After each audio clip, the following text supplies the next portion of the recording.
The Tie and Hoodie Show is sponsored by ICCLending.com. For real estate service, please go to ICCLending.com. 3, 2, 1.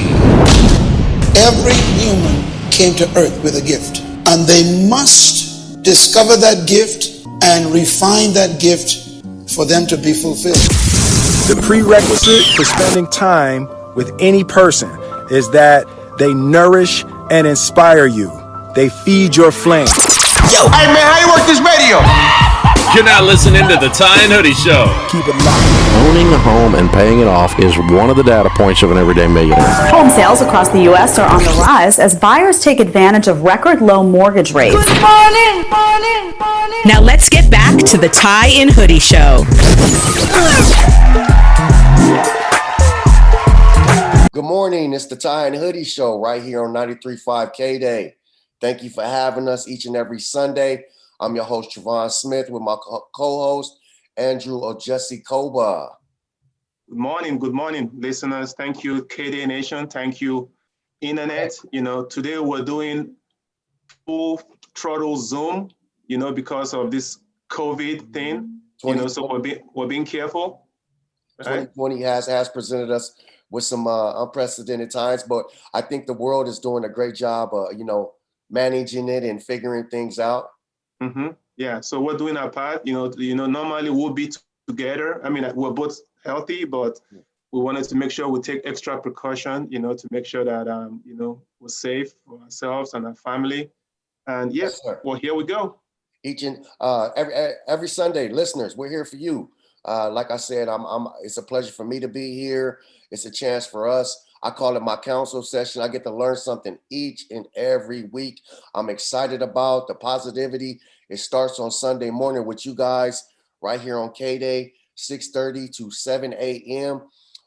As you know, all our shows are sponsored by ICC Lending, where it's the home of various mortgage loans, all kind of mortgage loans. So definitely go check them out, ICCLending.com. Today's guest, I can't wait because I'm not familiar with the area, but I have a background in radio, so all I hear is rappers talk about the Hamptons. So he's the head of the Nest Seekers private client. That's number one. He was a cast member of the Netflix hit show $1 Million Beach House. Okay, we got celebrities in the house today. Yeah. He was also featured in the New York Times, the New York Post, the Vanity Fair, Fox Business TV, in which I do check out Fox Business TV. I'm a fan of Fox Business TV, getting down to the numbers. He has a decade of real estate experience. So if you're an individual investor, developer, and if you have any business on the East Coast dealing with the mighty Hamptons, it's only one man you need to see, Mr. Noel Roberts. How you doing today? Good morning. Thanks so much for having me. I'm doing well. I love that intro. As we try, to make you feel welcome, man. Yeah, we try. We're grateful. Like I said, I personally have been a follower. I follow you on Instagram, mostly on LinkedIn, and I see all the awesome, content that you deliver and post and all the experiences. So it's a pleasure to have you here today. Thank you for coming on board. An honor. Honor's mine. Appreciate it. So real quick, just tell us, 1 minute intro, who you are, what you do, and, so our listeners can kind of get to know you a little bit better. Great. So my name is Noel Roberts. I currently live full-time in the Hamptons, and I help people who are interested in the Hamptons' most coveted properties, I like to say, whether it's land or high-end homes, whether they're looking to rent, to buy, or to purchase, or to invest. I had a quick question, just brainstorming, rattling. So I've been to Miami. I've never been to that. Is it kind of like Star Island, or is that not comparable? Star Island would be probably the higher end. Okay. Closer towards the higher end. Yeah, Star Island, you have homes that are, 15, 20, $30 million. Okay. And you have the same homes up here in the Hamptons, and it's the similar clientele. Yeah. So we have a season out here. A set season is usually Memorial Day to Labor Day. That's when the most action typically occurs. Okay. This year, a little bit different with COVID. It's become a little bit more of a year-round community, which is great for business and for people who have flocked out of Manhattan into sort of the suburbs or all the way out to the Hamptons. And if you're not familiar with the Hamptons, we're just a couple hours east of Manhattan. And so typically, you know, in the off season, we'd be following our clients down to Miami, and because that's a lot of them have second homes down in Florida, South Florida, Palm Beach, Miami area. A lot of our clients are staying put this year, not traveling as much, and so very similar clientele. So let's go start from the beginning here real quick, and if you can let our audience know. You are at, you know, like I connected with you and I was basically saying, hey, how does somebody get to be Noel Roberts? How does somebody get to be at your level? And you were gracious and humble, saying, wow, I'm not even anywhere yet, you know. But it's pretty clear you've accomplished quite a bit. How did you start? What got you to this point so far? Really, really good question. I think when I was mid to late teens, it was, I just wanted to, you want to be somebody, you want to be successful. I think it was just not wanting to be sort of the average. Maybe sports and athletics helped with that. Believe it or not, I was a pretty high level competitor in the ping pong world, Junior Olympics, China. I've been all over the world as a semi-professional ping pong player as a kid. You say ping pong, but in Africa, where I'm from, Nigeria, we call it table tennis, right? Table tennis, ping pong. Yeah. Okay. Just want to make sure people knew that. Yeah.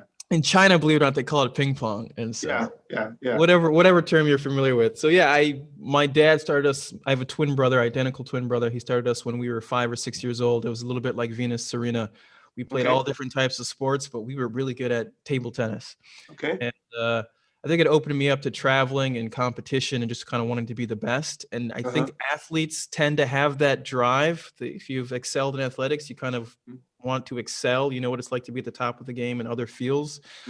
So, I mean, I think it was 16, 17. I just, ping pong. I mean, it's great travel, but there's not a tremendous amount of money in ping pong. And I was trying to figure out what I wanted to do with my life. And my brother-in-law gave me a Rich Dad Poor Dad book by Robert Kiyosaki.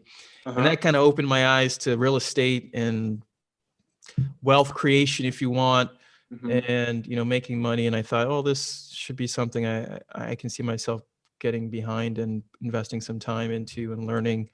And so my story is a little bit unorthodox. I don't know if it would be the same way that I'd even raise my child. I came from a very educated family. My father's a PhD chemist and was a professor at Howard University. Okay. And, I really wanted to get into the working world as a high schooler. I didn't want to the idea of going to school for another 4 years wasn't that enticing to me. Since I was a young kid, I wanted to be successful. And so I played with the idea of not going to college, and that didn't go over too well in the household. And I remember the comment very distinctly: if you don't go to school, you're going to be flipping burgers. I think a lot of my drive in those early years was kind of from those comments, and kind of wanted to prove everybody, my family and my friends wrong, that I could be successful in this. So I ended up not going to school. We started a real estate company out of high school, kind of working with investors to renovate homes in the Twin Cities where I grew up in Minnesota, where I'm originally from. And so I think it's a long story, but this really sharpen the sword into your question here. I think it's just like a drive. Some would say it's unhealthy. I think now, 10 years into my journey, I know where the boundary line is in terms of a healthy drive and unhealthy drive, and learning how to do other things as well. It certainly hasn't been a straight line, but purely self-motivation. It can't be, you got to develop a level, I guess, of self-motivation and determination. And it can come from a variety of places. I think mine came from initially externally, and then it became an internal drive to just want to be successful. And I think that's very important for our listeners that listen worldwide as well as right here in Los Angeles on K-Day to hear I say it each and every week, so hopefully it doesn't sound cliche about the testimony. So there was an external drive that traversed into an internal drive, and maybe college isn't the option for everyone, but from what I hear from you and a lot of people is you have to have a plan. And if you back it with the business ethic and the motivation behind it, you can become successful, but you have to have a plan and be organized about it. Yeah, absolutely. I was big on journaling a little bit when I was a kid, 17, 18. I thought, I'm going to be successful. Let me start writing the story now, so I don't have to go back when I'm on a stage somewhere. So me and my brother, we literally would write, here's how we did it. And it was very detailed. Some people have dream boards. Some people, cut out magazines of kind of what they want. Some people, want to write a book. But what if you, right then and there at the beginning of your journey, wrote down a descriptive piece, and almost as if it's an expose before it's even happened. And I did that a lot when I was younger. And it's like, it takes a vision board and it turns it into like HD, super descriptive of like what you want and how you accomplish something. And then look, it may not turn out the exact way, but it really kind of ingrains in your head what you should be doing every single day, every single month, kind of to get you to point A to point B. So you didn't go to college with, by choice, but you got education. You got educated in a different level, and I think a lot of people who are listening right now, they're thinking, I need to get that education so I can get that job, so I can make that money, So if I'm thinking about all of these things, how can somebody who's 18, 19, 20, or even somebody who's 40, 45 listening to us right now, and they want to start from scratch, what would be your advice to them? Looking back, information, right? More important than anything else when you're starting from the beginning is you need knowledge. Somebody else out there has it. It's either locked away in their mind or they've written it down somewhere, but you have to go out and get it. For me, I was in the early stages of learning about real estate. I was on the internet. I was on webinars. I was researching people's different programs and books and things of that nature. So I was consuming a tremendous amount of information. So that's step one. But a lot of people get on this track of just being a seminar junkie and an information junkie, and it's like that's where they get off, is the next program, the next book, the next mentorship thing out there, and that's probably 10% of where you're going to get the information. It can't be like you're studying for a test. Life isn't a test in that way. You need scars out on the battlefield, and so it was just going out and doing it. It was going out and telling people that I would do things. I remember the very first property that I looked at. It was a rental property. I remember the address. It's in St. Paul, Minnesota. And I met with the landlord who's looking to sell this property. Now, I didn't have $20 in my bank account at 17 years old, 18 years old. My funds were coming from an investor, but I was so confident and sure of myself. At the end of this meeting of him showing me this, his portfolio of homes, he said, look, you've bought and sold a lot of properties in this area. What do you think I can get for this thing? Now, mind you, I hadn't bought and sold anything. And so, you gotta know enough to get to the table. You've got to walk a certain way and speak a certain way and carry yourself a certain way, extremely professional. Act as if. People say fake it until you make it. I like to say act as if. Act as if you've done it a million times before, and kind of go with that into your meetings, into your phone calls and things of that nature. And people will just assume, if you've assumed, never lie or be dishonest about your level of skill set, but just act as if you've done something a million times before, and then go out and do it a million times. Your 10,000 iterations, as they say. It doesn't need to take 20 years to do 10,000 iterations. You could hammer that out in a short amount of time. But definitely getting out there and putting your assumptions to test, in the real world is the quickest way to learn.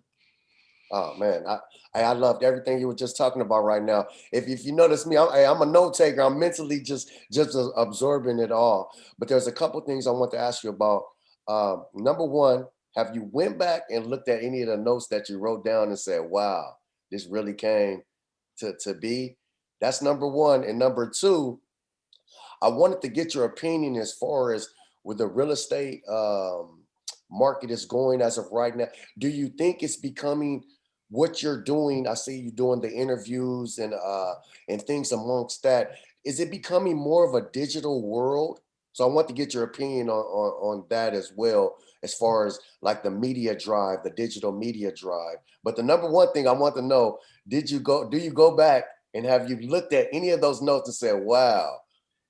So here's the thing. I haven't, there might have been one or two times, but I haven't allowed myself to really take stock of where I am.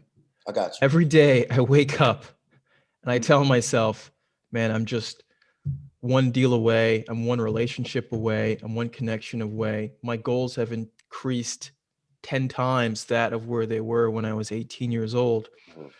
And look, especially men in particular, we have this like insatiable drive, which there can be a negative to that, where you never feel fulfilled and you never really feel successful and you're always chasing. So there is a negative side to that. And so I'm always practicing gratitude of where I am. But at the same time, increasing my goals and my vision is much different from where it was, 10 years ago. Okay. So yeah, if I was to stop, I'm certainly living a lifestyle now, and I'm surrounded by a lifestyle that, I dreamed of. But even back then I was comfortable. Thinking about it so many times, that's a big thing. People say, you may have heard it said, act as if, or be comfortable, and that's how you achieve certain things. I'm comfortable now. I was comfortable even back before I had the things that I have now, or the relationships, which is much more important than any one thing. And so I'm comfortable, and I'm always looking towards what's next. And so, sure, a couple of those things I've done and I've achieved, and but I'll always say it, I'm about 5% of where I think my potential is. Okay. Well, to your, go ahead, finish up. Yeah, sorry. No, but to your next thing in terms of what's digital, yeah, I mean, this is definitely the digital and the information age. Kind of the days of working at the same company and, for your gold watch after 40 years, that's sort of our parents' generation. And so everything has gone digital, gone to the internet. Every few years, a new app or something pops up where people are becoming successful. For business, media is where, where majority of advertising dollars are going. I spend a tremendous amount of my time actually on LinkedIn. People would think I spend more time on Instagram, but I actually spend most of my time on LinkedIn in terms of networking and building my business. Okay. And reason for that is twofold. Average household income is higher. I deal with high valued luxury homes, and so that's where I do most of my networking and my business building. And the organic reach is pretty good on Instagram as well, meaning you post something, the amount of people that see it, as opposed to having to do a paid promotion. So I do a lot of marketing on on LinkedIn, and then Instagram I spend my second most time on. Okay. But if I was advising a business, I'd say, hey, be on TikTok. I'd say be on all of them, first of all, but definitely be on TikToks and Instagrams and things like that. Was that kind of what you meant by the? No.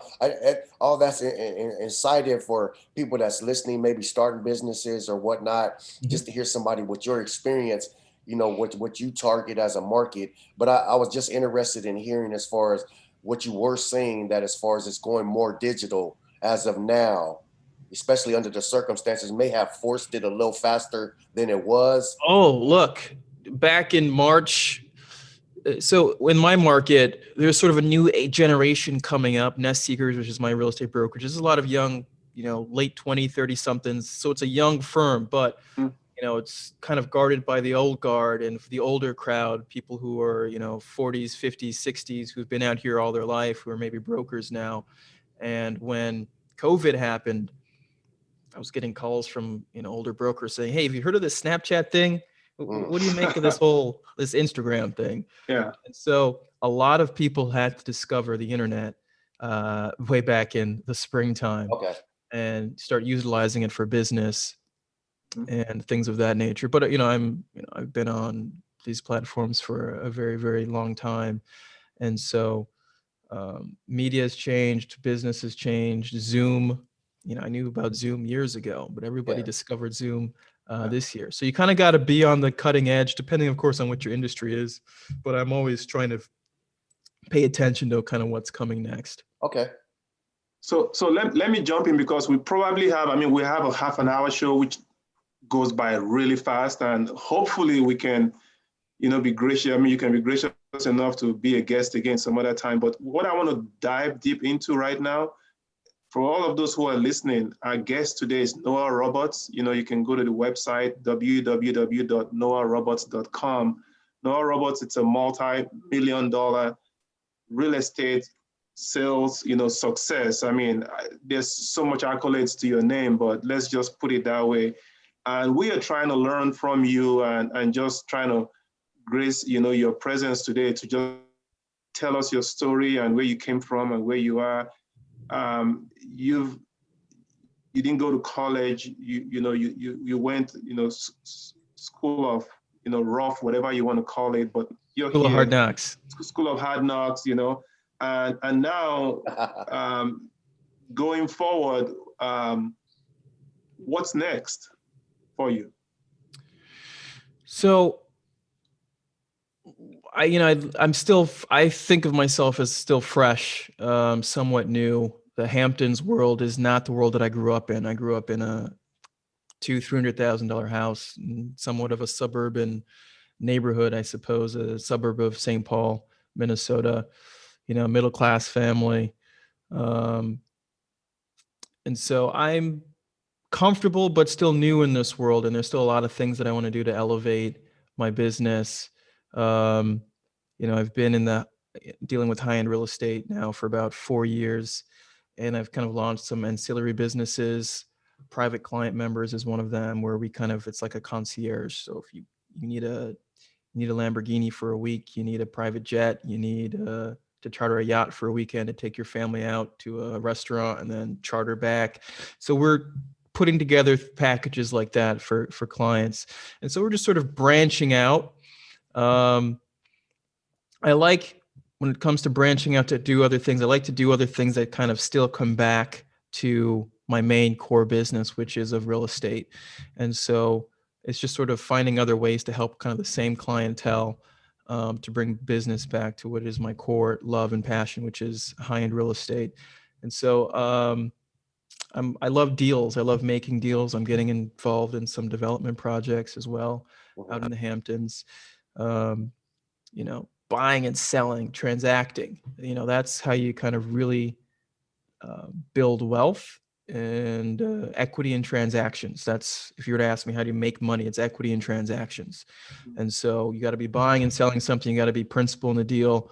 And so that's kind of where I'm transitioning to now.